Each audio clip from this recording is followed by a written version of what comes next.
Como nos ha presentado Alberto, yo soy Carmen Guardiola, residente de tercer año de cirugía ortopédica y traumatología. Y bueno, lo primero, gracias a César Salcedo por haberme cedido y hacerme partícipe de este caso clínico.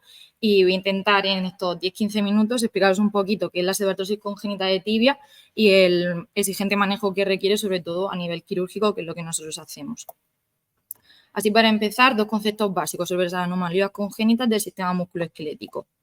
En cuanto a las alteraciones angulares y torsionales de los miembros inferiores, tenemos que tener muy claras diferencias entre lo que es una incurvación fisiológica, algo que al final el paciente por la edad va a ir teniendo y va a ir cambiando, y lo que es una incurvación congénita patológica. Dentro de estas, y ya centrándonos en la tibia, que al final es lo que nos compete, de origen congénito tenemos la incurvación posteromedial y una incurvación anterolateral. La incurvación posteromedial, muy llamativa a nivel clínico, podemos encontrar hasta estas deformidades, pero es muy benigno, no es una pseudoartrosis y se corrige con el tiempo de manera espontánea. Como mucho, pues nos puede quedar una dismetría residual al final del crecimiento, que eso podemos corregirlo con técnicas quirúrgicas. En esta serie de imágenes radiográficas podemos ver cómo al principio comienza con una deformidad y acaba con el eje alineado. Y ahora ya sí, pasando a lo que es la incurvación tibial anterolateral y una pseudoartrosis congénita de tibia, es muy importante que tengamos claro que el principal problema es de osificación.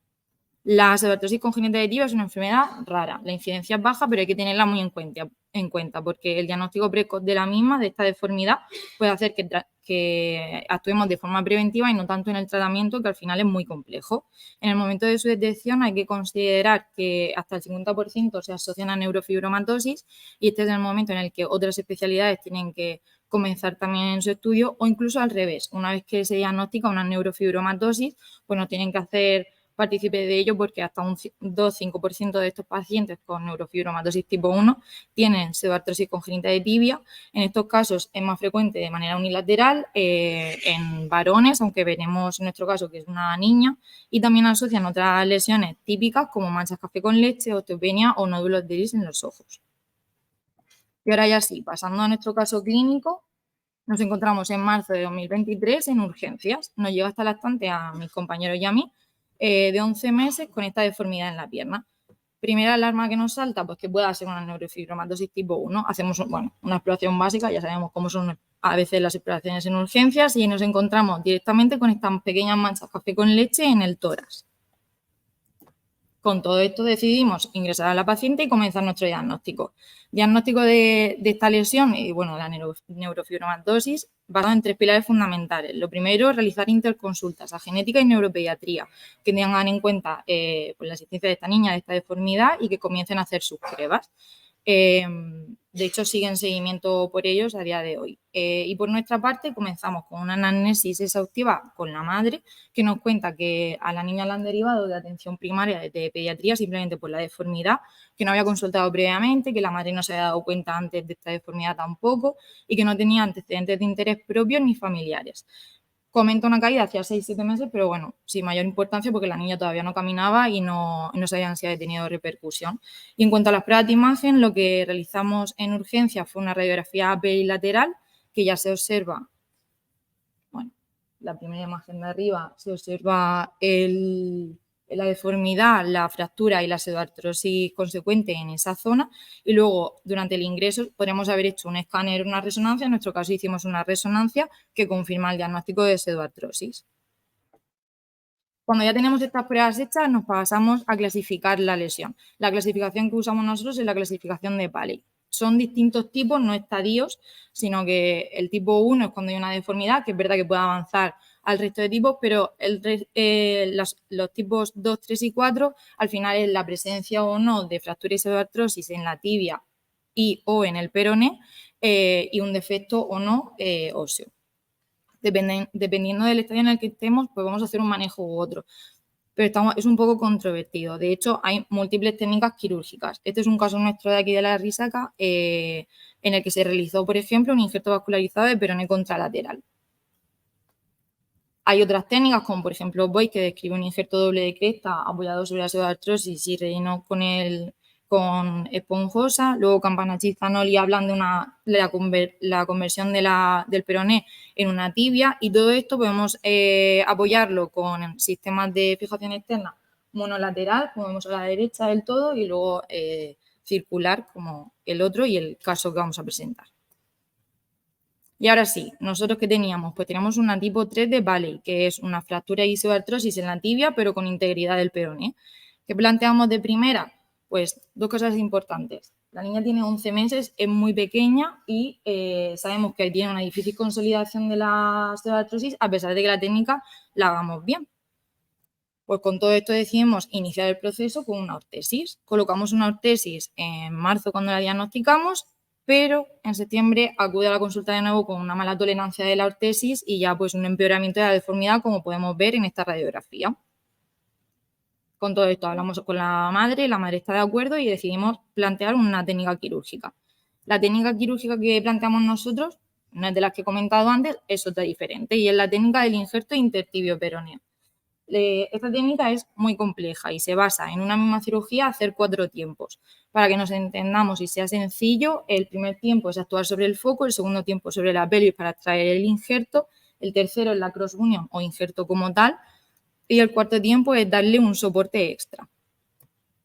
La situación inicial que nos encontramos en quirófano es esta: una niña con una deformidad en la tibia bastante evidente, y comenzamos con el primer tiempo. En el primer tiempo, un abordaje anterolateral, hacemos buena disección de toda la zona con vasos, nervios. Tenemos que acordarnos del tamaño de la niña, que es muy pequeño y hay que llevar mucho cuidado.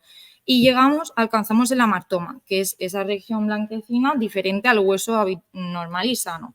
Quitamos todo el amartoma y quitamos el periósteo. En esto hay que ser bastante agresivos. Es el foco al final del problema y hay que quitarlo de primeras todo. Pero el hueso sano hay que respetarlo en su mayoría, porque al final, si el problema es la osificación, pues cuanto más hueso sano tengamos, mejor. Hacemos todo esto y pasamos a estabilizar estas fracturas, tanto de la tibia, que ya la teníamos y la hemos dejado lista para poder comprimir y estabilizarla, como el peroné, que tenemos que hacer una osteotomía nosotros, puesto que no estaba fracturado. Hacemos la osteotomía del peroné y nos vamos a la tibia. En la tibia brocamos ambos fragmentos, como podemos ver en la primera imagen, refrescamos todo el canal intramedular y ya pasamos a introducir un clavo intramedular. Importante sobre este clavo intramedular es que es telescópico, por lo tanto crece conforme crece la niña. Son al final como dos clavitos uno dentro del otro y eso nos permite que no tengamos que retirarlo y vaya creciendo. Y en cuanto al peroné, pues como ya he dicho, se hace la osteotomía y al comprimir el foco de la tibia, el peroné se acorta y ese fragmento que sobra lo tenemos que resecar. Pasamos una aguja y lo dejamos estable. Segundo tiempo nos vamos a la pelvis, hacemos un abordaje de Smith-Petersen y llegamos a la cresta ilíaca. Nos vamos a la tabla externa de la cresta ilíaca y sacamos de ahí el injerto óseo. Ese injerto lo vamos a dividir en dos y a su vez en toda esa zona la esponjosa vamos a retirar la mayor cantidad posible. En cuanto al periósteo, el de la tabla externa, que es el que hemos usado el injerto óseo, lo dejamos en la cresta de la niña para poder cerrar esa zona y que siga teniendo su periósteo, y el periósteo que extraemos nosotros es de la tabla interna. Lo mallamos para tener una mayor superficie y con todo eso nos vamos de nuevo al foco patológico, que ya hemos limpiado y todo, como recordamos. Y luego, y hacemos la cross union. En la cross union usamos la esponjosa y matriz ósea desmineralizada. Lo mezclamos todo y hacemos lo que nosotros llamamos hamburguesa. Es el injerto de la tabla externa con esa esponjosa y esa matriz ósea desmineralizada y volvemos a colocar otra capa de injerto. En la imagen de la derecha, abajo a la derecha del todo, tenemos un corte axial de la tibia y el peroné. Y como se puede ver, pues hay una tablita blanca que sería como el injerto óseo de la tabla externa, colocamos la esponjosa con la matriz ósea y luego en anterior, de nuevo el injerto. Todo esto va rodeado del periósteo que he comentado que también sacábamos, fijado simplemente con un par de suturas. Toda esta estructura se queda ahí en esa zona y es la que pretendemos que prenda y que al final el injerto se haga fuerte. Esto es lo que vemos clínicamente en el quirófano, una vez ya todo colocado.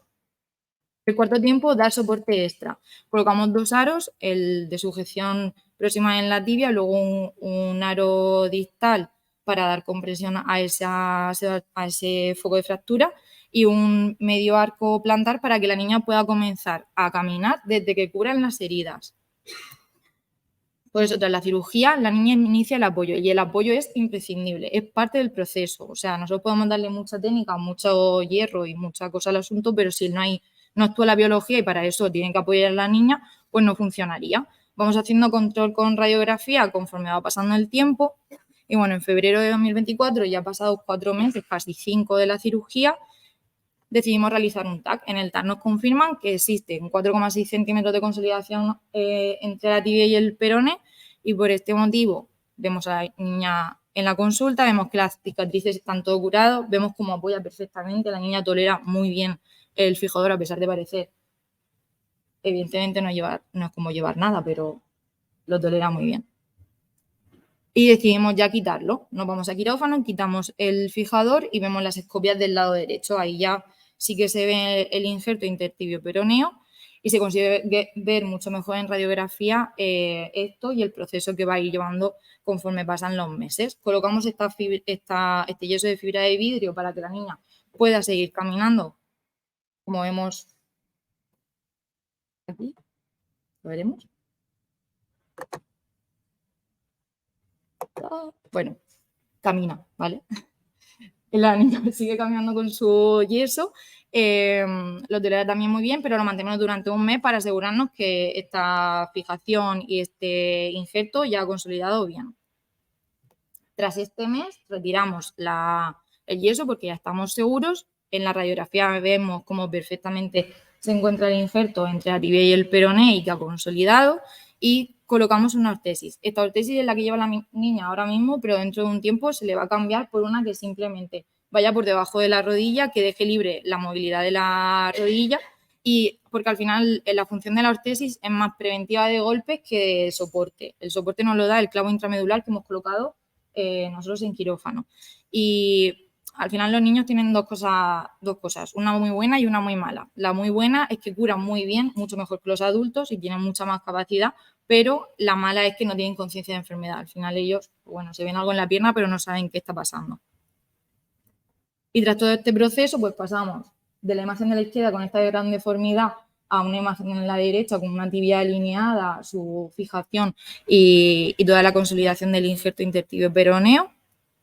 Y clínicamente pasamos de esto a tener una niña que apoya perfectamente en la camilla, que puede caminar con una pierna alineada y con una movilidad tanto de la rodilla como del tobillo completa y perfecta, sin dolor. Y ahora sí, para mensajes para llevar a casa, pues que la historia natural de la pseudartrosis congénita de tibia es difícil, es a no curar, cuesta mucho trabajo que la pseudartrosis peguen, por lo tanto hay que tener conciencia de la enfermedad, de en cuanto vemos una deformidad, tener claro que puede tratarse de esto y comenzar a realizar una prevención. Y el objetivo principal, aparte de esta prevención, evidentemente, es sostener la unión y una vez que ya lo tenemos, mantenerla. Es importante hablar con los compañeros para que todos sepamos que esta entidad existe y que tanto en pediatría como nosotros podamos diagnosticarla rápidamente y comenzar su manejo. Se trata de una técnica muy, muy compleja y al final hay que hacerla en centros de referencia. Y nuestro centro es uno de ellos, el Centro CESUR, Referencia Nacional de Ortopedia Infantil y Centro de Referencia Europea de Displasias Óseas. Y ya está. Muchas gracias.